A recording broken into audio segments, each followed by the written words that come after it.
मोरो ख़बर शामिल कजे थी।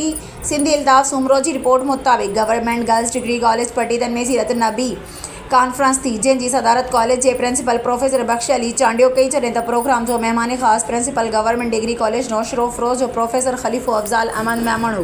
प्रोग्राम की शुरुआत तिलावत कुरान पाक से कई वई, जंहिं बाद कॉलेज के शागिर्दान इरम पीरज़ादा, तोबा अंसारी, सहकार नूर हुदा, सायरा अनम पीरज़ादा, मोहिन मुख्तियार फ़ज़ा, निदा ऐं ॿियनि हुज़ूर पाक सल्लल्लाहु अलैहि वसल्लम जी बारगाह में खूबसूरत नातूं पेश कयूं, जंहिंसां हाज़रीन जूं दिलियूं मोहब्बत सां भरियल ऐं अल्लाह जे नूर सां मुनव्वर थी वियूं। उन मौक़े ते अॻवाणनि ख़िताब कंदे चयो त नबी करीम जी विलादत अज़ीम आहे। नबी करीम जी कायनात में अचण खां अॻे मौज़ा ज़ाहिर थियणु शुरू थी विया। पंहिंजी सदारती ख़िताब में प्रिंसिपल प्रोफेसर बख्श अली चांडियो चयो त उहा कॉलेज जी ख़ुशकिस्मती आहे जो पहिरियों भेरो असां नबी करीम जी विलादत जो प्रोग्राम ख़ातिमुल नबियुनि जे ॾिहाड़े ते प्रोग्राम मुनक़द करे रहिया आहियूं। हाणे हर साल अहिड़ो प्रोग्राम मुनक़द कयो वेंदो जंहिंमें अल्लाह ताला जी सॼी ज़िंदगी असां मुसलमाननि लाइ मशाले राह। प्रोग्राम जी पुॼाणी ते दुरूद शरीफ़ पढ़िया विया ऐं दुआ घुरी वई।